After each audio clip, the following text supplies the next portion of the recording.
Bwana, mchezo umeushuhudia mwanangu. Yeah. Performance ya Yanga na performance ya Fountain Gate.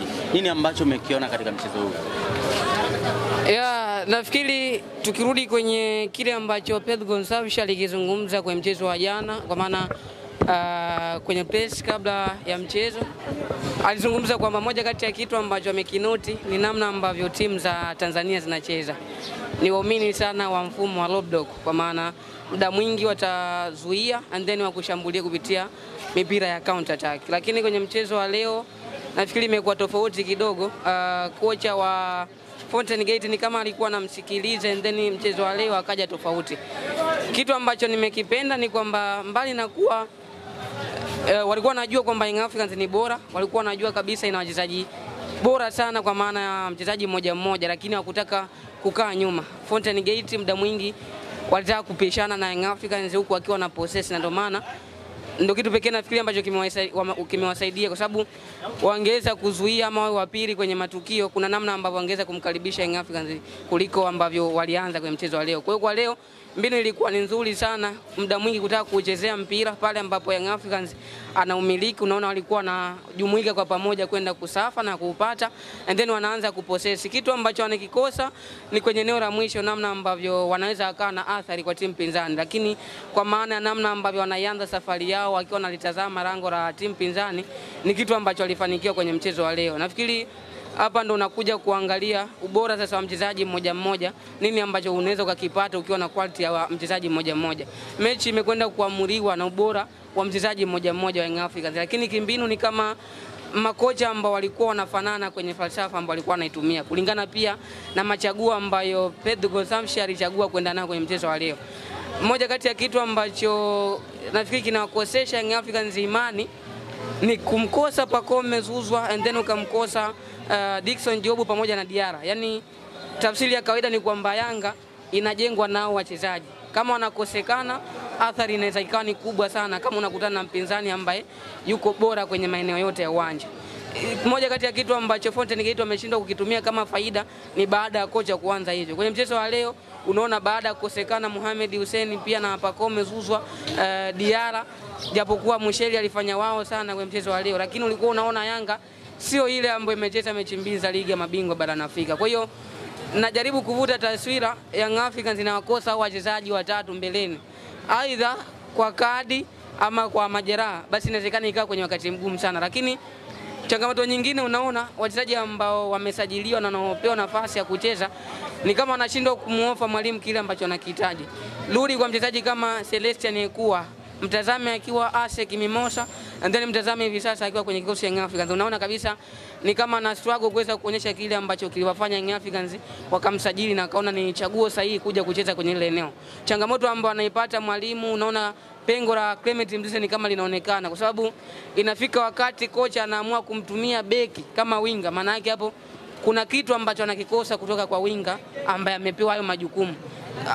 Kipindi cha kwanza ameanza na Ekua, lakini tazama baadaye akaweza kufanya substitution, anamtoa Ekua na muingiza Mohamed Hussein. Baada ya Mohamed Hussein kuingia, unaona akamswitch Boka kucheza kama winga.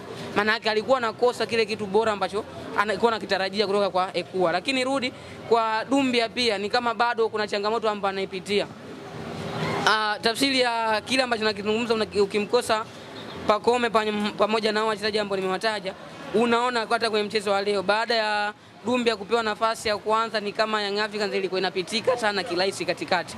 Yaani kama sio Duke Abuya kuwa bora kwenye kuzuia mipira, ulikuwa unaona Young Africans namna ambayo ilikuwa inafikiwa kiurahisi. Kwa hiyo nafikiri Young Africans walikuwa kwenye kiwango bora sana, muhimu imekuwa ni pointi 3, lakini kunayo madhaifu ambayo naamini kuelekea dirisha dogo Young Africans anaweza kwenda akayafanya kama njia ya yeye kwenda kule ambako anahitaji. Kulingana na mashindano ambayo anashiriki, anahitaji kuwa na wachezaji ambao kuwapa nafasi ya kucheza wapi kwa bahati mbaya ama wapi kwa sababu yule ambaye ni chaguo lako la kwanza unamkosa aidha kwa kadi ama kwa majeraha. Kwa hiyo lazima waingie dirisha dogo kwenda kuleta wachezaji ambao watakuja kutoa kitu kipya mbali na hiki ambacho anakipata hivi sasa. Nini ambacho umekiona kwenye utofauti kati ya Musheli na Diarra katika mechi? Moja kati ya kitu ambacho nimekiona, nafikiri Musheli kwa mli wake amechagua kujifunza kwa Diarra. Yaani nilichokiona si kama achezi kiwango chake ni kidogo, lakini achezi kwa sababu ya kuheshimu bora ambao Diarra yuko nao. Tazama kwenye mchezo wa leo amepata imani ya kwanza, lakini namna ambavyo alikuwa na uwezo wa kuicontrol mechi ama kupunguza ile pressure wakati wanashambuliwa ilikuwa ni kubwa sana.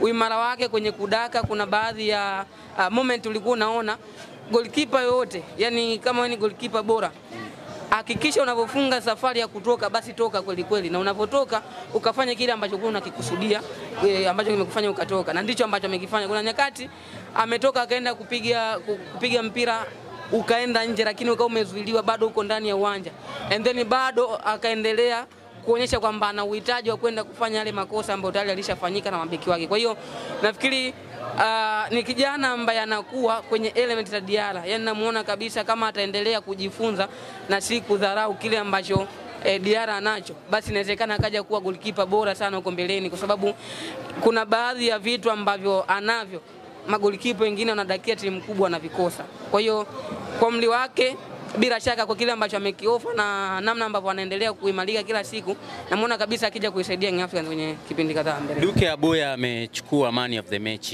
Nini ambacho umekiona kwake kwa mchezo wa leo? Yeah, of course kwangu mimi alistahili kuwa man of the match kwa sababu uwezo wake akiwa uwanjani. Nafikiri kitu ambacho naweza nikasema, ukimpata mchezaji ambaye ana consistency, ana nidhamu ya kuheshimu klabu ambayo anaitumikia, basi mnganganie sana, kwa sababu kwa asilimia kubwa hivi sasa wachezaji naweza nikatumia kauli ya matapeli, yani unamsajili ukiwa unatarajia atakupa kitu bora, lakini mwishoni mwa msimu ama baada ya ligi kuanza unaona vitu vinakuwa tofauti na vile ambavyo ulikuwa unatarajia.